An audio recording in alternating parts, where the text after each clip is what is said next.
Isn't this a beautiful choir? Thank you so much, Kui sisters. kaunis see koor oli, suur tänu teile, õed. My beloved sisters and dear friends. Mu armsad õed ja kallid sõbrad, To be with you. mul on rõõm olla koos teiega I'm grateful to be in the presence of ja our ma olen tänulik, et võin olla koos meie kalli prohveti, president Thomas S. Monsoniga koos. President Monson, me armastame sind. Meid kurvastab meie 3 kalli sõbra ja tõeliste issanda apostlite kaotus. Me jääme igatsema juhataja Backerit, vanem Perlit ja vanem Scotti. Me palved on nende perede ja sõpradega. Ootan alati seda konverentsi istungit. Kaunis muusika ja meie inspireeritud õdede nõuanded toovad endaga rohkelt vaimu. Pärast teiega koos veedetud aega olen ma parem inimene. Mõtiskledes, millest ma peaksin teile täna rääkima, pöördusid mu mõtted sellele, kuidas päästja õpetas. On huvitav, et ta õpetas kõige ülevamaid tõdesid lihtsate lugude kaudu. Tema tähendamissõnad kutsusid tema jüngreid võtma tõde vastu mitte üksnes mõtteis, vaid ka südames ning seostama igavesi tõdesid oma igapäevaeluga. Meie kallis president Monson on samuti suurepärane isiklike lugude abil õpetaja, mis puudutavad meie südant. Täna on ka minul jutustada üks lugu. Kutsun teid seda vaimuga kuulama. Püha vaim aitab teil leida selles tähendamissõnas enda jaoks sõnumi. See lugu jutustab tüdrukust nimega Eeva.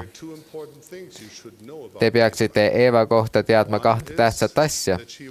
Esiteks seda, et ta on selles loos 11-aastane. Ja teiseks seda, et ta ei tahtnud absoluutselt mitte mingil juhul minna ja elada koos oma vanatädi Roosiga. Mitte üks põrm kohe, kindlasti mitte. Kuid Eeva ema pidi minema operatsioonile, mis nõudis pikka paranemist. Seepärast saatsid Eeva vanemad ta suveks vanatädi Roosi juurde. Eeva arvates oli 1000 põhjust, miks see polnud hea mõte.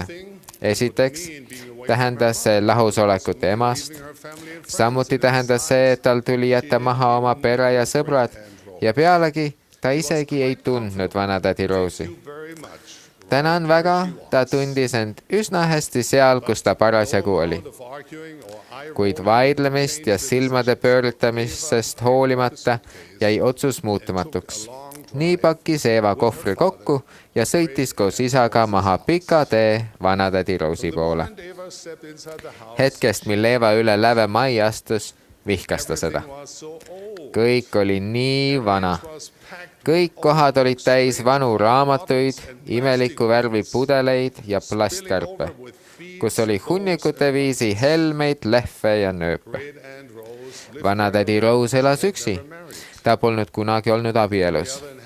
Ainsaks teiseks majaelanikuks oli hall kass, kes armastas leida endale igas toas võimalikult kõrge koha ja seal istudes näljase tiigri kombel kõike all olevat jillitada.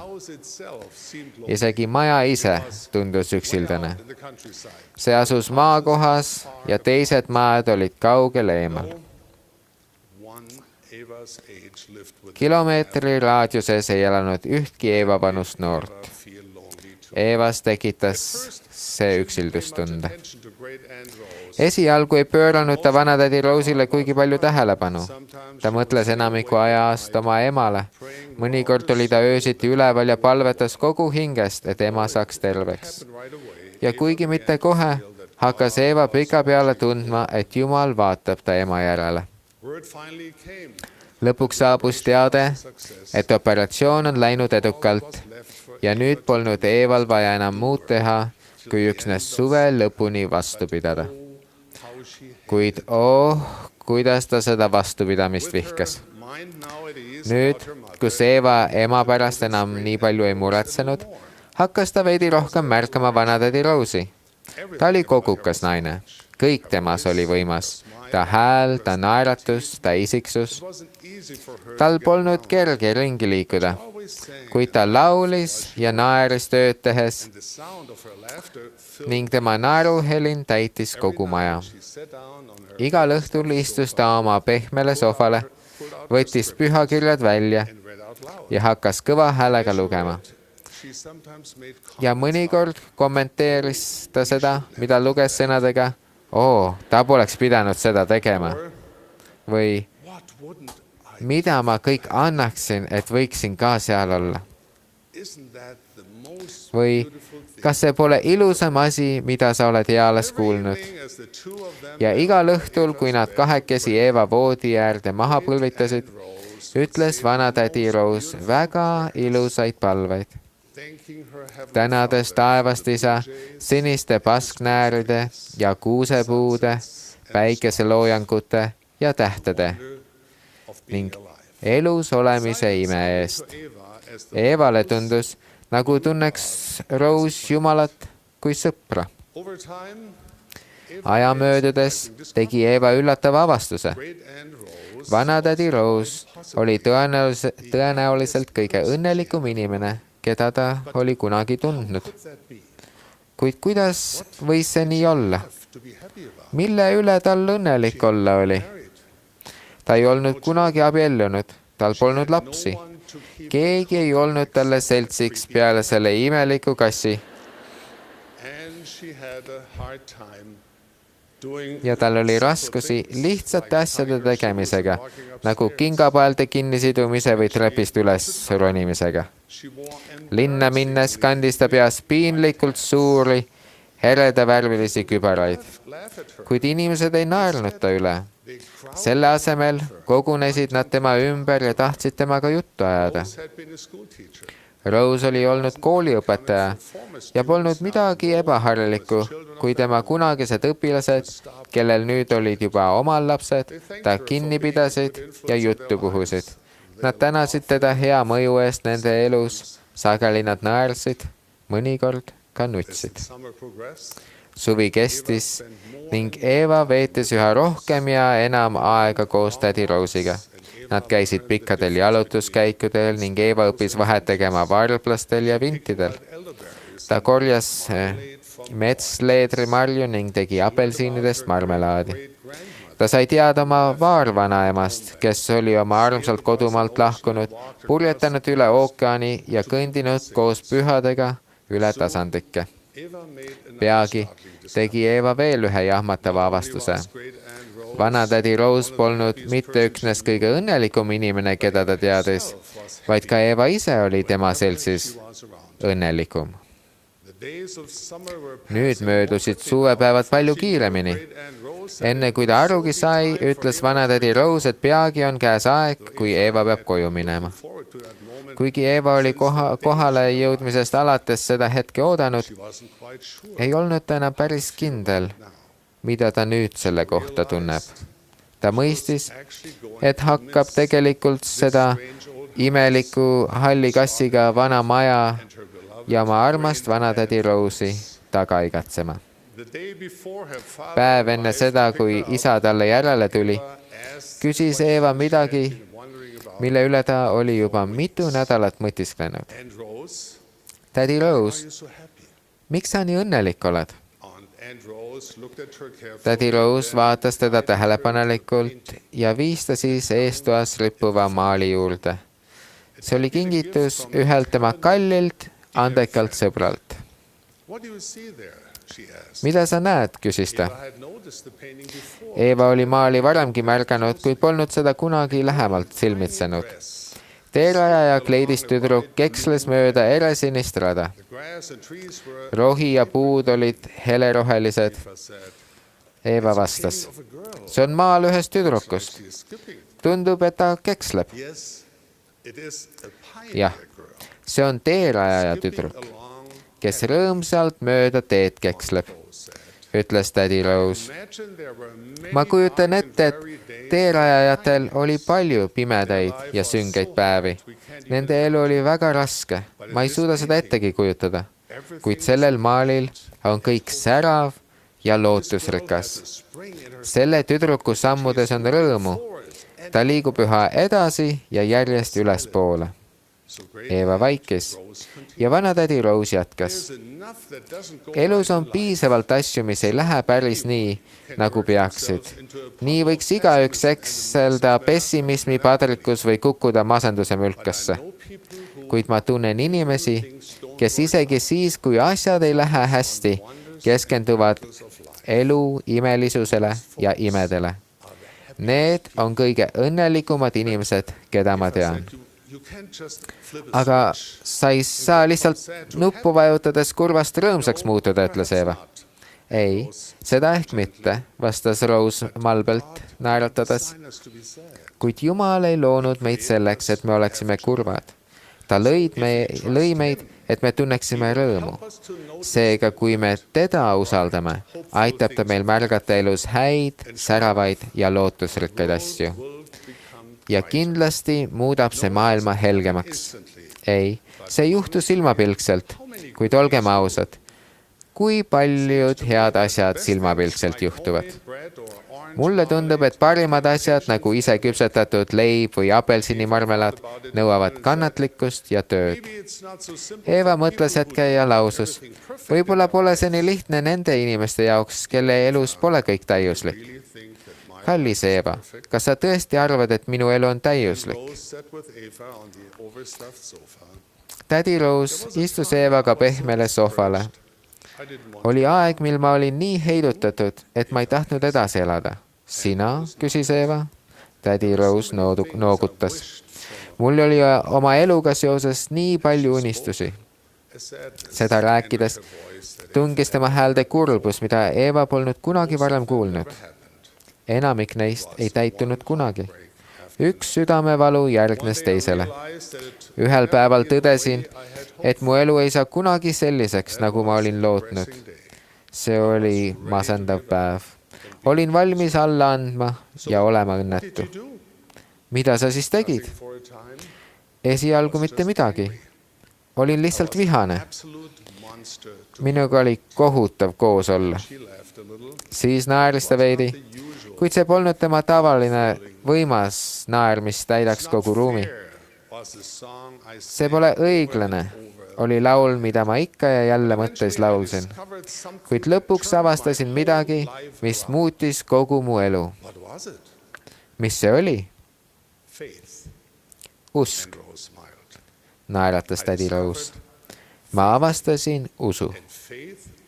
Ja usk viis lootuseni. Ning usk ja lootus andsid enesekindluse, et ühel päeval on kõigel oma mõte, sest päästja kaudu muudetakse õigeks kõik, mis on valesti. Pärast seda nägin, et minu ees laiuv tee polegi nii sünge ja tolmune, kui olin arvanud.